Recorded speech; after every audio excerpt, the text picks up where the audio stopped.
अस्सलाम वालेकुम नाजरीन। ड्रामा सीरियल खुद सर की नेक्स्ट एपिसोड तो और भी इंटरेस्टिंग हो चुकी है। इस शाज़मा का घेरा तो और भी तंग हो चुका है। आखिर कब तक चलती इसकी चालें और कब तक कामयाब होती। शावेज जो अपने मामू के घर आया तो उसका सामना इस शाज़मा से होता है।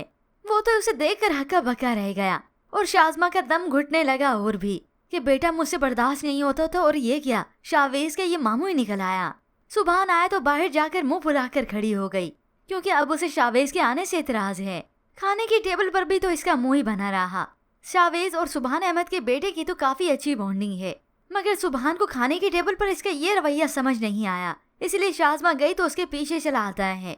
घर तुम खुद अपनी मर्जी से वापस आई हो और अगर यहाँ पर रहना है तो तौर तरीके से रहो, वरना तुम वापस जाओ। ये सब सुनकर तो इस शाज़मा का और भी खून खोलने लगा। आपको क्या सिर्फ अपनी इज्जत की परवाह है, मेरी क्या कोई इज्जत नहीं? तो सुबहान भी मुंह तोड़ जवाब देता है, इज्जत करवाने के लिए किरदार भी वैसे ही होना चाहिए। ये सुनकर शाज़मा की तो आंखें फटी के फटी रह जाती हैं। अब सुबहान अहमद की यहाँ से चले जाने के बाद तो ये शाज़मा सारा गुस्सा चेयर पे निकालती है। अब ये शाज़मा न जीने की है और ना ही मरने की। उसका दम तो और यहाँ पर घुटने लगा। जबकि दूसरी जानिब अली और हरीम का रिश्ता पक्का हो चुका है। उधर इस शाज़मा का बुरा हाल है। माँ को अपनी बेचारी दुखी दास्तां सुनाती है, जैसे सारे जुल्म सितम इसी पे हुए हों। पता नहीं कौन सी मनहूस घड़ी थी कि मैंने सुबहान अहमद से शादी करने का फैसला किया था। जब से मेरी शादी हुई मुझे तो एक दिन भी सुकून का नहीं मिला, क्योंकि शावेज ने इसे खरी खरी जो सुना दी। बाहर जब ये पानी की बोतल लेने जाती है तो मौका देखते ही शावेज ने ताना मार दिया, जिसकी खातिर तुमने मुझे छोड़ा था, आज तो वो भी तुम्हारे साथ नहीं। तो इस शाज़मा बेचारी को एतराज होने लगा, तुम्हें कोई हक नहीं है कि तुम मेरी जाती जिंदगी में मुदाखलत करो, तुम अपने काम से काम रखो तो बेहतर होगा। शाज़मा ज्यादा ही उड़ने लगी तो इस शावेज ने इसके पर भी काट दिए। सोच लो, अगर मैंने तुम्हारी असली सुबहान मामू को बता दी तो तुम्हारे पास ना तो ये रिश्ता रहेगा और ना ही ये हैसियत रहेगी, क्योंकि इसी हैसियत पर तो ये शाज़मा अकड़ रही है। जबकि दूसरी जानिब ज़ीशान सोने के साथ बहुत ही खुश है। अब यहाँ पर तो हरीम की शादी की तैयारियां भी जोरों शोर पे हैं।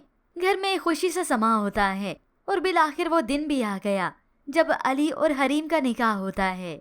अली का फ्रेंड क्योंकि शावेज है तो वो उसे भी इनवाइट करता है शादी पर कि तुम पाकिस्तान तो वैसे आए हो, मेरी शादी में जरूर शिरकत करना।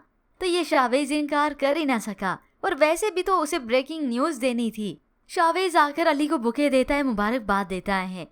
फिर यूं ही कुछ वक्त बीतने के बाद अमरीन अपने भाई अली को बुलाती है। तुम्हें इसे बुलाना यहाँ पर जरूरी था, इसने शाज़मा के घर अपना रिश्ता भेजा था। फिर यूं ही कुछ वक्त बीतने के बाद अली जब बातें करने आया शावेज के पास, दोनों दोस्त एक ही साथ मौजूद थे। तभी शावेज अली को बता ही देता है, तुम्हें पता है शाज़मा की शादी किससे हुई है? सुबहान मामू से। ज़ीशान जो ये सब कुछ सुन रहा था, ये सुनकर तो वो हक्का बक्का रह जाता है कि इस लड़के के मामू से इस शाज़मा ने शादी की। ये लालच में इतनी अंधी हो चुकी थी, सिर्फ इसने रुपया पैसा दौलत देखी, मेरी मोहब्बत को कैसे इसने रोन दिया। यूं शाज़मा का बाप तो ये ज़ीशान हमेशा हमेशा के लिए बंद ही कर देता है। अब तो उसे और भी यकीन आ गया कि ये लालची ही थी, इसीलिए तो उसने मेरी मोहब्बत को कभी कबूल नहीं किया था। जबकि वहाँ पर शावेज के मामू को हरगिज नहीं पता, यानी सुबहान अहमद को, कि शावेज और शाज़मा का चक्कर चल चुका था। मगर अब जब ये हकीकत आएगी तो सुबहान अहमद ये जरा भर भी बर्दाश्त नहीं कर सकेंगे और इस शाज़मा की हरकतें जो कि और भी बुरी तरह होती चली जाएंगी, आखिर सुबहान अहमद इसे तलाक दे ही देगा।